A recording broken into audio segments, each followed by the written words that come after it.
أعوذ بالله من الشيطان اللعين الرجيم بسم الله الرحمن الرحيم فوضوا أمري إلى الله إن الله بصير بالعباد ولا حول ولا قوة إلا بالله العلي العظيم حسبنا الله ونعم الوكيل ونعم المولى ونعم النصير والصلاة والسلام والتحية والإكرام على الرسول المسدد المصطفى الأمجد المحمود الأحمد الذي سمي في السماء بأحمد وفي الأرض بأبي القاسم محمد اللهم صل على محمد وعلى أهل بيته الطيبين الطاهرين المعصومين المظلومين المنتجبين الذين أذهب الله عنهم الرجس وطهرهم تطهيرا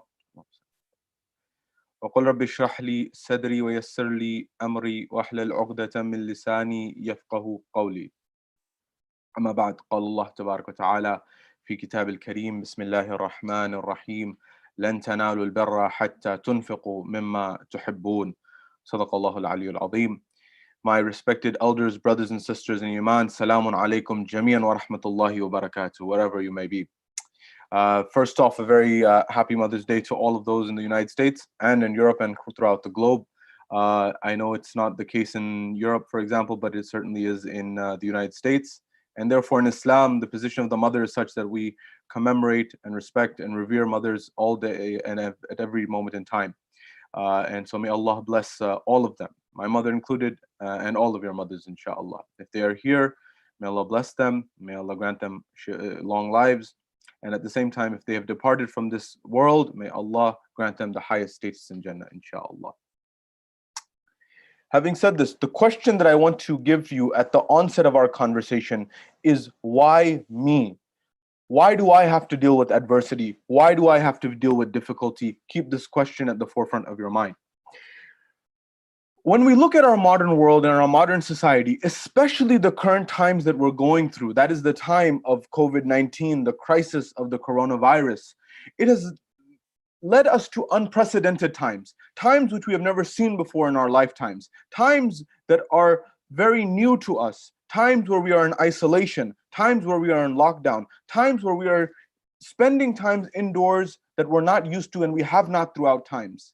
And we've also had to suffer, many of us, economic hardships, that is loss of jobs, loss of wealth, loss of income, loss of business for many people. On top of that, sometimes living with all of these things in a close-knit environment, in the house, with a husband, with a wife, with children, where there's on top of this lockdown and isolation, on top of this not the ability to go out, on top of this economic hardship, it leads to struggle and tussles within the household. And ultimately, when these struggles and tussles emerge, it creates an environment that can be very stressful, very difficult, very challenging for individuals. And ultimately, people come forward and begin to ask the very natural question that people have asked since the beginning of time. When a difficulty emerges, why me? Why am I suffering? Why do I have to suffer through this? Why is coronavirus affecting me? Why is it affecting my family? Why did I have to lose my job? Why did I have to lose my income? Why did I have to lose my sanity? Why did I have to lose my peace of mind? Why did I have to go through this? And this is a very natural question. And in fact, many a times in our world, depending on the worldview that you have, depending on the worldview that I have, do I see the world in the way that difficulties will be part and parcel of life? Or do I see the world in a way that difficulties should not be in life? There should be only roses in life. There should only be, for example, clear skies and sunshine in life. If I see the world that way and a challenge hits me, how do I perceive it? All of these come to this question that philosophers, theologians, people of faith, people who are not of faith, people who are Christians, people who are Jews, people who are Hindus, people who are Buddhists, people who are Muslims, people who are agnostic, people who are atheists, all have at some point in time reflected on this question, why me? Why did I have to go through this? And why did adversity have to hit me? Therefore, in the brief moments that we have together, I would like to look at this question and analyze it from a few different dimensions. I want to first look at, with respect to this question, what is the view of, for example, other religions and other faiths on this issue of why me and adversity and the problem and the challenges that one may face in their life. I want to then look at what some of the science says with respect to this challenge and how you and I can look at this and get some perspective from the science. I then want to look at the Islamic perspective on this matter and also highlight what were the lives of some of the prophets, what were the lives of the Ahlul Bayt alayhimus salam, and also globally, how is this question of why me and dealing with adversity, how is it pertinent as at a global level? And is it possible that great people had to go through adversity? Great people had to go through difficulty before they were able to achieve their greatness, before they were able to achieve their magnitude in society, as they say. I want you to bear these main points in mind, inshallah, as we go through them, beginning at this very moment, inshallah. Firstly, with respect to the position of difficulty, of challenges, this is tied directly to my worldview. How do I see the world? Do I see the world in a way that everything is supposed to be roses, clear skies, sunshine, and there should be no difficulty in life? Or is it possible that it may be at times days are good, at times days are bad, and we'll have to take things in stride? Or is it that life is meant to be, for example, difficult is life meant to be, for example, painful? And in much of modern self-help literature, that is literature on self-development, on helping you overcome stress, anxiety, and the likes, people who are lay people, not experts, not necessarily people who are psychiatrists, people who are psychologists, not necessarily people who are therapists, they've tried to say that life will be beautiful, everything's wonderful. But one way of analyzing this and coming forward when you look at this is, if you believe that things are going to be always good and things are always beautiful and things are always going to be perfect, well, what happens when you get hit with difficulty? When you get hit with difficulty, you may think that life's supposed to be all perfect. And when you actually get hit with a job loss, when you get hit with a loved one leaving you or a loved one leaving this world, when you get hit with the loss of a child, may Allah protect everyone's children. If you get hit with something that's really difficult and your perception and your worldview was that life is going to be beautiful, and then you get hit with something difficult, what happens? It's as if you fall off a cliff. You begin to think, oh my goodness, my life is over. I wasn't expecting this. Whereas if you begin to say that, no, hold on a second, life will have challenges, life will have difficulties, life will have adversities, financial loss, loss of loved ones, health loss, all of these things may be part and parcel of my life. Well, if I believe this and I understand that this can happen and may very well happen, and I expect it, well, then when I get hit with a difficulty, it may not be as if I'm falling off a cliff. It may be that, for example, I'm falling off, for example, maybe one story, or I'm falling off, for example, a shorter distance. It still hurts, but it doesn't hurt as much, for example. I say this because in philosophy, there's this view of the Stoics within philosophy. Before we come to the Islamic perspective, we must look at what other perspectives throughout history and society have said. When you look at, for example, the Stoics, the likes of Seneca, the likes of Marcus Aurelius, the likes of these individual philosophers who were there in the Greek and Roman times, their view shifted from others in the past. As Seneca, for example, said, who was one of the Stoic philosophers, he was going through a situation where he was being carted off, where he was being taken away in his final moments. And when he was being taken away to be killed, to be taken away, his family began to cry, his wife began to cry, his children began to cry, as is natural. And he said a very famous statement at that moment when he was being dragged off and taken away. And he looked at his wife and he looked at his children, he looked at his family, and he said, what good is it to cry over a part of life? What good is it to cry over a portion of life? This very moment that you're crying over, what good is it to cry over this very moment? For all of life requires and calls for tears. That is, all of life will have difficulties. All of life will have adversity. And so the same was, for example, true with other philosophers such as Marcus Aurelius and the likes. And you see their views becoming revived in history today, and it's becoming revived in our world today. Why? Because this methodology, this worldview of looking at the world and saying that things will always, for example, be good, when I think life will be that way and I'm not realistic about things, that doesn't mean don't be optimistic. We've already discussed the benefits of optimism in previous lectures. But what it means is I be realistic and I realize that challenges will occur. When I realize that, then the difficulties, the adversities, the job loss, the family loss, the health loss, these things, they hurt, but not as much because I'm expecting it.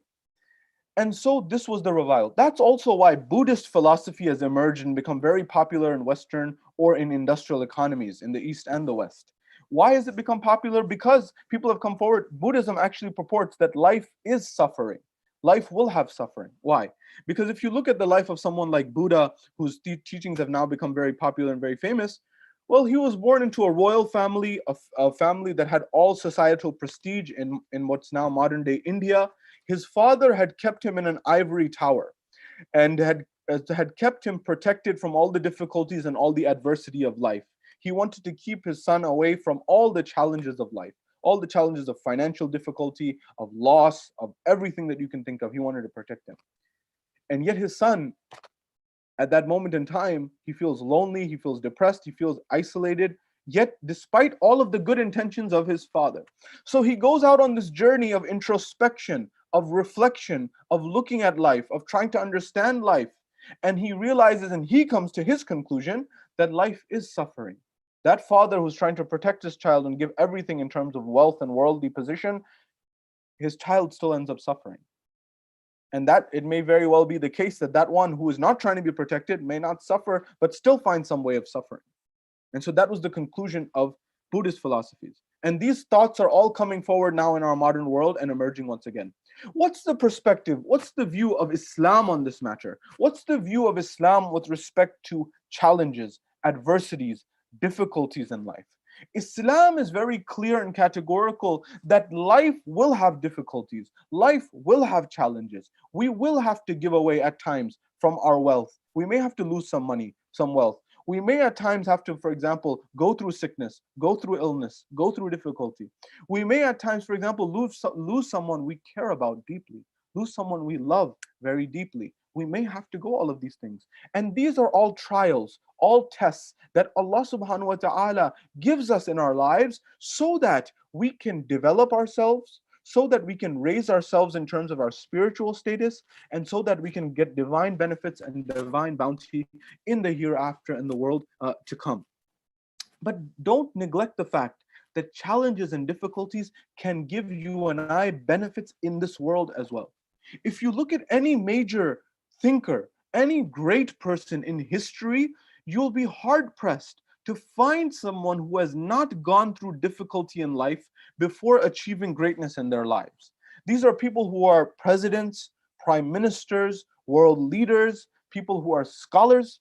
Everyone, you will notice there is a pattern in life.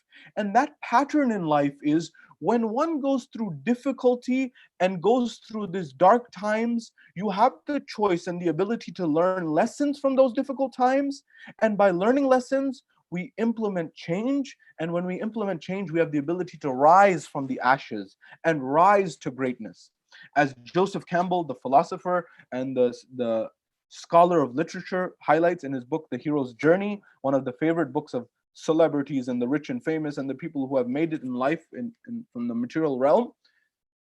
He says there's always a journey that the hero goes through from ancient times to modern times and everywhere in between. That journey is going through life and then hitting a slope downwards, a difficult time. And at that moment, when you go through a difficult time, a loss of a loved one, a loss of family, a difficulty in your relationship, losing a child, losing whatever is dear to you, when you go through that, you have a choice. You can continue to go through that, and either on the other side, you go from the bottom to the very top and rise because you have nowhere to go except up, or you stay in the abyss forever. And if you take the chance and take the journey of going upwards, you may find that you will go to and soar to heights that you never thought possible. From a worldly example, you may say, what example comes to mind? Well, in the United States, roughly 100 years ago, just over 100 years ago, there was a president by the name of Teddy Roosevelt, Theodore Roosevelt. This person is considered one of the great presidents, at least if nothing else. Some of the presidents, such as Barack Obama, has considered him his favorite, for example, his favorite president. And he's considered a trailblazer in many respects. Well, this individual, one day, we're told he was expecting his child. His wife was expecting a child. When his wife was expecting a child, and I'm reminding you this on Mother's Day in the United States of America. When he was expecting a child, his mother, his own mother, not the mother who was expecting, not his wife, but Teddy Roosevelt's own mother, came to visit in order to help with the birth and to help with looking after the child, as is required for having a new child. There are certain responsibilities and certain tasks that emerge.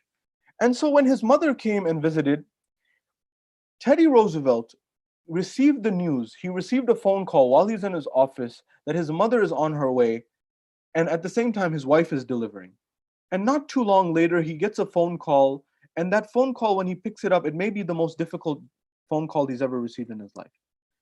And he's told that at that same moment that his wife is delivering, he loses not only his wife in the delivery process, he loses his mother who contracted an illness on that process of coming in on the journey. She contracted an illness on the journey towards New York to meet the family. She died and his wife died. That is, he lost two very valuable people, his wife and his mother, on the same day. This difficulty led him to go into isolation to reflect and contemplate for over a year, for 1 year's time. But when he emerged after this difficulty, imagine losing your wife, imagine losing your mother, let alone on the same day, that would be traumatic for any individual. But historians write that this experience from it, after reflecting, he was a human being, he had to go through the reflection, but he rose after that and became what society deemed a great person. This was the example of Teddy Roosevelt. The example, for example, a person like Franklin Delano Roosevelt, FDR, another president of the United States, who actually suffered from polio. He was not able to walk. He was someone who was riddled to a wheelchair. Yet he became a great individual by means of his ability to speak, by means of his vision, and whatever society said with respect to that. Am I saying these are perfect people across the board? I'm saying no. What I'm saying is that this is what society has said, that great people have gone through challenges. The same is true in Islam. If you look at the life of our beloved Holy Prophet, the Messenger of Allah subhanahu wa ta'ala, he went through adversity after adversity, difficulty after difficulty. First, being born as an orphan without a father and losing his mother after a very short period of time. Then going and moving from the house of his grandfather to for example, the house of his uncle, moving from house to house. Then also going through financial difficulty and financial hardship. And beyond that, when he goes and he propagates and he begins the message to share the message of Islam, you find an environment that he is faced with stones and being riddled with stones. Rasulullah is faced with the environment where people are pelting him with stones when he goes for tabligh to Ta'if. When he goes to tell people and invite people to Islam, they begin to ridicule him, they begin to berate him, they begin to pelt him with stones, to the point that when he would come back, Fatima al-Zahra salamullahi alayha would wash off and heal the wounds of Rasulullah. This is the Holy Prophet who for 13 years, imagine propagating, imagine helping, imagine speaking, imagine striving for 13 years, and yet having to face from people opposition, face from people difficulties, face from people adversity. Yet he only had, historians say, maybe 40 or whatever the numbers say. Some say more, some say less. Not more than 100 followers in 13 years. Somebody would give up.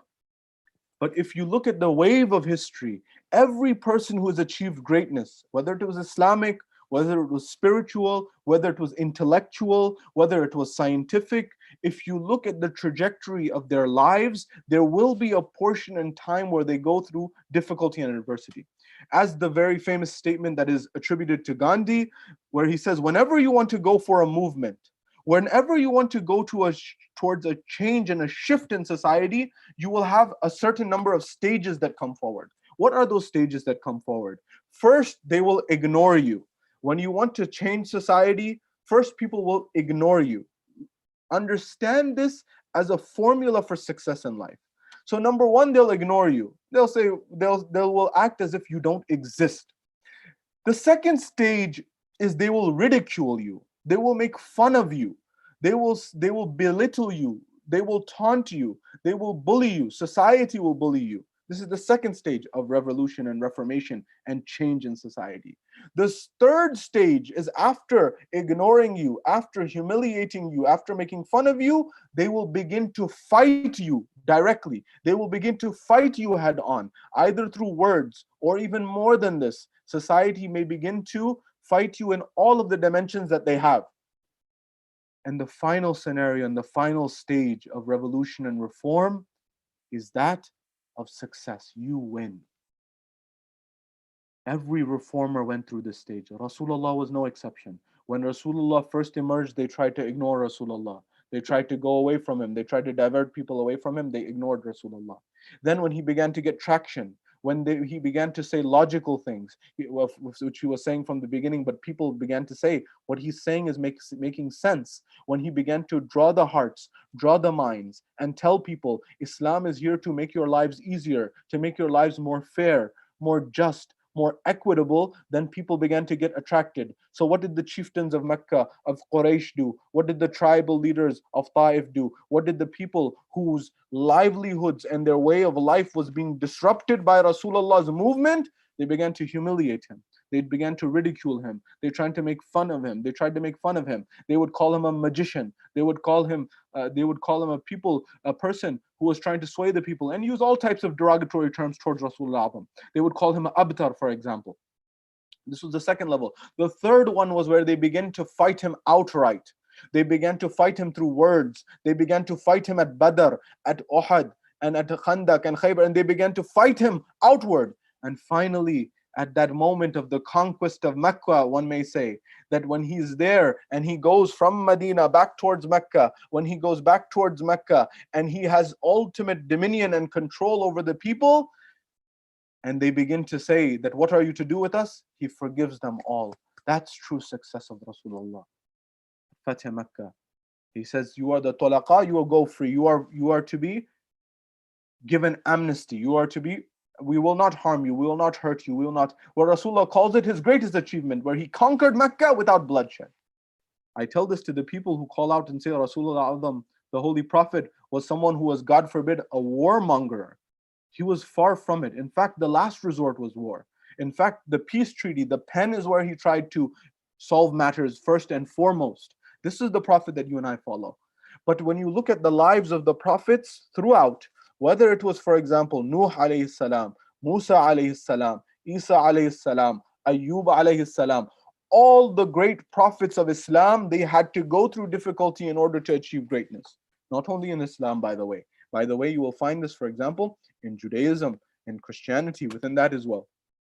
Nuh alayhi salam, in Islam, he had to deal with the difficulties of, for example, his own child. Where in the ark, the water is rising, and that individual is not to be joined within. How difficult must that be for a prophet? That their own child, their own offspring is not being part of it. إِنَّهُ لَيْسَ مِنْ أَهْلِ إِنَّهُ عَلَمٌ غَيْرُ صَالِحٍ. That he has done something that he is not from the right. He's not from the best of people necessarily, for example. These are difficulties and trials that the prophets go to. For example, we're told that Nuh alayhi salam went and did tabligh for 950 years, for example. And through this, he had to deal with the most difficult of people at times. But yet, Allah subhanahu wa ta'ala perhaps was grooming him, was perhaps helping him to get to a greater level in life. You know, when you look at scientific studies with respect to adversity and difficulty, this why me is a syndrome. In particular, it's actually looked at in medical psychology. What type of psychology? That psychology of patients, people who have been diagnosed with an illness, such as, for example, multiple sclerosis, MS, people who have been diagnosed with rheumatoid arthritis, RA, people who have been diagnosed with cancer. When they have these diagnoses that have been given to them by their physicians, you notice they fall into a depression many times, where why me, the thought of why me emerges in the mind. Why did I have to go through this difficulty? Why did I have to go through this challenge? Why did I have to be hit with this calamity, as they're saying? And how you answer this question of why me and why this difficulty happened to me is called creating meaning about your diagnosis, creating meaning about your difficulty. So, for example, someone who's diagnosed with MS, RA, cancer, you name it, that person begins to think, well, why did this difficulty happen to me? And the way that you create meaning around this has a big impact on your level of depression, has a big impact on your level of quality of life. Research, for example, looked at patients in the Midwest who had been diagnosed with multiple sclerosis. And they wanted to see that when the researchers wanted to see when they're diagnosed with this, does the impact and the way they see this difficulty hitting them in their lives, does it impact their long-term happiness 18 months later? And they found that people who were afflicted with a harder level of depression initially, they had even more depression later down the road. And people who were hit with less depression, they had less depression down the road.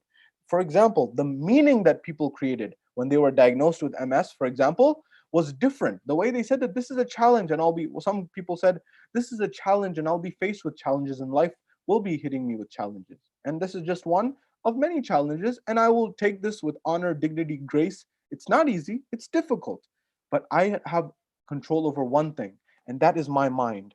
I have the control over internal events which happen in my heart and mind, and I don't have to worry about things outside of that necessarily. But people who say that my life is over, this is the worst thing that's ever happened, this, I don't know how ever I will be able to overcome this, individuals in this category, they begin to do more suffering, more difficulty, more hardship in the mind. I know it's not easy. I know it's not easy to lose a loved one, to lose your father or mother. So many of our friends that we know, especially in Europe, for example, especially in, for example, Dearborn, especially across America, across Europe, and across the world. I know, and we're getting calls and messages about so many people who know someone or know someone who knows someone who has lost someone, their parents, their relatives, due to COVID-19, for example. It's not easy losing a loved one. It's not easy losing your parents. It's not easy losing a spouse. It's not easy for those people, for example, who are nurses, who are doctors, who are healthcare practitioners, who are on the front lines of these difficulties and these challenges, trying to help the world and save the world and make the world a better place. Our modern day superheroes. May Allah bless all of them and protect all of them. It's not easy. It's not easy for the family to have to deal with that. But this is what gives people the opportunity to be great, to be magnanimous, to go from the abyss, as Joseph Campbell calls it, to the great levels. The same thing with patients who went to rheumatoid arthritis. When you and I are afflicted with a difficulty, from our worldview of Islam, how do we see it? It could be, one example could be, for example, that this is a test from Allah subhanahu wa ta'ala. Another, maybe there's something that I may have done wrong in my life that Allah subhanahu wa ta'ala is giving me this, for example, so that I'm cleansed of this, so I don't have to deal with it in the hereafter. For example, some sort of punishment. Now, it's you have to be very careful about making these assessments. I say this because you may think that something in your life is a punishment from Allah subhanahu wa ta'ala for something that you already asked for forgiveness, for example, for something that you did in life, for example.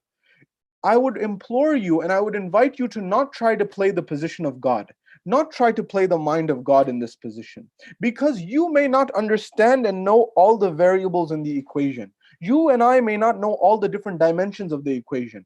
It may be that Allah subhanahu wa ta'ala is simply testing me to raise my status. Perhaps the same way He's tested His prophets, His imams, His representatives, although their tests are higher, but still at some level, to elevate our status, it may be that Allah gives us a test to lose a loved one. How difficult it is to lose a parent, for example. Is that because I sinned? No, not necessarily at all. I want you to try to protect you from this self-blame game. Don't come forward and say that that I did this and therefore I'm getting this difficulty and challenge, because that can become a downward spiral. The better way to achieve this, the better way to solve this, the better way to deal with this in life is to actually come forward and think about the rahmah and the mercy of Allah subhanahu wa ta'ala. You ask for forgiveness, Allah inshallah will grant you forgiveness for your sin. Beyond that, if you face difficulty, if you have to go through a difficulty in life, adopt this demeanor that this is a trial and this is a test to help me raise in my level. For those people who go into military service, for example, in the United States, in Canada, in Europe, in Australia, or in the East, or in the West, one of the dimensions of the Army, the Navy, whatever X, Y, and Z branch, is going through training that is difficult so that one emerges on the other side a great individual. This is a natural process of life, that you and I must go through some difficulty, some challenges in order to realize what our potential is. You may have so much potential in your life that you don't even recognize, and it doesn't emerge because you are not challenged and you are not tested. The coal that is pushed against pressure, against heat, that coal that is dark, that coal that is seemingly insignificant, when it is brushed with pressure, with difficulty, with heat over time, that very coal becomes a diamond. That very carbon becomes a diamond. But it is that difficulty and adversity that makes it such and makes it so. The same way you and I are being given these challenges. We have in traditions from the Ahlul Bayt alayhimus salam, whenever an individual is given difficulty, whenever an individual is faced with adversity and they are given a challenge, they have an option. Either do sabr, either do have patience, or, for example, wail and bemoan this situation. Now, no one can blame you if you're having a difficult time and you are wailing and bemoaning, or maybe even complaining to Allah for this. But the tradition says from the Ahlul Bayt, if you have a bala, if you have a challenge, if you have a difficulty in your life, and you are patient, sabr in the bala, that you have patience in this adversity, in this difficulty, there is another adversity, there is another difficulty that's going to come after this. And Allah knows that it's going to come after this in your life. If you have patience with the first difficulty, Allah will protect you from the second one. He will avert the second one. He will remove the second one from your life. Because He will say that you had sabr, you had patience in the first stage of the difficulty, therefore I will prevent the next one to come towards you and harm you and cause you more challenges in life. But if difficulties were something to bring someone down, if difficulties were something that were only for someone who sinned, would the Ahlul Bayt alayhimus salam go through difficulties? They are free from sin by choice. Therefore, it is very clear that the Ahlul Bayt alayhimus salam, Rasulullah A'zam, Amir al-Mu'mineen, Fatimah al-Zahra salamullahi alayha, Imam Hassan, Imam Hussein, and the line and their lineage, for example, if it was the case that someone who goes through difficulty is not a good person, God forbid, if someone who goes through difficulty is not a great person, why would they go through this difficulty? You look at the life of Imam Amir al-Mu'mineen, for example. You think his life was easy? Financial difficulty, for example, growing up at times when Rasulullah came forward and there was a conversation about marrying Fatima al-Zahra, where Ali ibn Abi Talib came forward to marry Fatima al-Zahra. Rasulullah said, Ya Ali, what do you own? What do you possess? You know, the people who were trying to marry Fatima al-Zahra, they owned everything in worldly standards. They had property, they had houses, they had horses, for example, which were the cars of the day. They had everything you could think of. But it was none of that that Rasulullah found to be valuable. Amir al-Mu'mineen was asked, and Ali ibn Abi Talib salawatullah salamu alayhi is reported to have said, Ya Rasulullah, you know, I don't have much in the way of material gains. I have, for example, my sword, I have my shield, for example, I have a horse, and I have, for example, a ring in some traditions. At that point in time, when he's told this, Rasulullah says, for example, he says that with respect to the sword, Islam needs this. You have served Islam and will serve Islam with this. And for example, he goes through the list. He says the shield is something that you don't need. Your opposition, your enemy needs this shield. It's better for them to have it. Therefore, sell it, get some income, and marry Fatima al-Zahra. Amir al-Mu'mineen was not the wealthiest person in the world at that stage in his marriage. But later on in life, he became very wealthy in the 25-year period of time. Why? Because he was developing property, he was developing land, he had established orchards, he had, for example, opened oases in the desert. He had also, for example, opened rivers and streams, and he worked very hard. But after that, in that year, that period of time after Rasulullah, Amir al-Mu'mineen had to go through the taunting, the ridicule of people as well. When Rasulullah passed away, they began to say that he's too young to be the ruler, for example. Rasulullah didn't think he was too young. When he, for example, after Rasulullah, they began to say, you know, one of the objections they came forward with Ali ibn Abi Talib, they said, why he can't be the Khalifa, why he can't rule over the Muslims? He said he smiles too much. He has too much of a pleasant demeanor. Yani, what do you mean? As in, the person who rules should have always be upset, always be stern, always have a frown on their face? Ali ibn Abi Talib knew better what Rasulullah had said. He said the person should smile in life. A smile is a form of charity. This was the reality of the matter. And on top of that, they began to smear. There was a propaganda campaign, a smear campaign against Amir al-Mu'mineen, to the point that the people of Sham, Muawiyah and his henchmen, began to spread propaganda about Ali ibn Abi Talib. They began to say first things about his physical appearance. They began to say, for example, his appearance, they would say, and I don't even want to recall some of these, but they would, for example, say that he was overweight, he was balding. They would try to make fun of his appearance, although this was not true, number one. And number two, on top of that, Ali ibn Abi Talib, we respect and have virtue and reverence for him because of his traits and his attributes, not of physical appearance, although those were not true. It was, how is it that the person who used to eat some salt, a few grains of salt, a little bit of dry bread, and occasionally some diluted yogurt could have, for example, be of this way? We're not here to, for example, make fun of anyone's appearance in any way, but this was the tactics of Muawiyah and his likes, and we need to expose them. And this was one level. But the other level that was even more difficult and more challenging of what Muawiyah was trying to do was, he began to say that Ali ibn Abi Talib was not a good Muslim. He was not someone who prayed. He was someone who was outside of the fold of Islam. Hasha lillah, na'udhu billah min dhalik.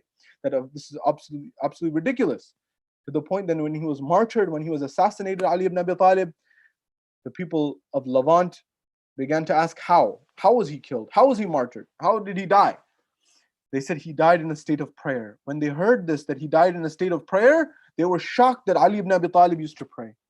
That Ali ibn Abi Talib had to see the witnessing of his wife being murdered. He had to witness and see his wife going through difficulty but at the hands of the enemies of Allah. That Ali ibn Abi Talib had to have a rope tied around his neck throughout and go throughout the city. That Ali ibn Abi Talib, does that mean that Ali ibn Abi Talib's level was lower? No, this was all elevating the status of Ali ibn Abi Talib. You and I, when we go through difficulties, think the same way, analyze the same way. That every great person in the history of humanity and the society, and the prophets and the imams, not being an exception, they as well went through this. Your level and your status is being elevated, and you may not even realize it. You may not even know it. Imam al-Hussein alayhi salam, what is there left to say? Imam al-Hussein alayhi salam's entire being is sacrificed so that he is exalted and at the height in the eyes of Allah subhanahu wa ta'ala and his representatives. Imam Sajjad alayhi salam, going after Karbala, towards Kufa, towards Sham, towards the dungeons, towards the prisons, he saw the opportunity and he saw the silver lining in these difficulties. He said that I was able to pray, I was able to worship, I was able to develop a relationship with my Lord. The same when you go to Imam Musa al-Kadhim alayhi salam. He's spending his life, much of his life, in and out of prison. Anyone who's going through this difficulty would say, why Allah, I'm innocent. You know I'm innocent. Why am I in this state, in this situation? Look at the perspective of Imam al-Kadhim alayhi salam. He says, my Lord, I thank you for the ability to be able to worship and pray to you. I was in a situation where when I was free, I would long for the ability to worship you. As an example, I'm paraphrasing, using my own words. But there's the requirements of life that would get in my way, meaning getting in our way. But now I have none of those to worry about, and all I have is you and myself, and I have the ability to worship towards you. And the Imam made the most of that time, inspiring people to worship. The same with Imam al-Rida alayhi salam. He is taken away from his homeland, the land that he loves, and he's having to go to Tus. He's having to go to a very far distance. But it is in this that he understands the mission and the divine wisdom of Allah subhanahu wa ta'ala. And you can go through the different Imams in their lives. You and I will go through difficulties, will go through challenges, will go through adversity. But when you go through difficulty, when you go through adversity, stop and pause and reflect that every great person in society, every great person in humanity, in fact, one may argue that the more you go through difficulty, the more you go through adversity, the more challenges you go through, you may not see it, you may not know it at that point in time, but it may very well be that Allah subhanahu wa ta'ala is preparing you to be one of the greatest of the great people throughout history, throughout civilization, throughout society. But the choice is yours, the decision is yours, the ability is yours to be able to rise from the ashes or decide to fold under those circumstances. I invite you to implement in your lives the greatness and achieve your greatness and understand that potential that lies dormant within you. And that potential that lies dormant within you is recognized by weathering and facing the difficulty with sabr, with honor, with dignity, with grace, and with perseverance, the same way Rasulullah did, the same way Amir al-Mu'mineen did, the same way Imam al-Hussein alayhi salam did. And all of this is achieved by having absolute trust in Allah subhanahu wa ta'ala, in His mission and His message. And that is what is able to get you and I through the difficult times. And it will continue to. The ultimate journey and the ultimate destination on the journey of this is spirituality. When you go through difficulty and are patient through it, you will achieve the kernel of spirituality. And that lies in absolute trust and deep love of the Almighty, the Divine, Allah subhanahu wa ta'ala. And Allah indeed takes care of His servants. We ask Allah subhanahu wa ta'ala to give us the ability to have patience in our lives, to have resolve in our lives, to have the ability to have strength and perseverance in the difficult times, so that we can implement it and learn from the line of Rasulullah, of Amir al-Mumin, of the Ahlul Bayt alayhim salam. And we ask Allah subhanahu wa ta'ala to allow us, to also enable us to be great people. We ask Allah to bless our loved ones. We ask Allah to protect our loved ones, and we ask Allah subhanahu wa ta'ala to hasten the reappearance of the Imam of our time, Imam Sahib al-Asr wa Zaman. Wa akhiru da'wana anil hamdu lillahi rabbil alameen.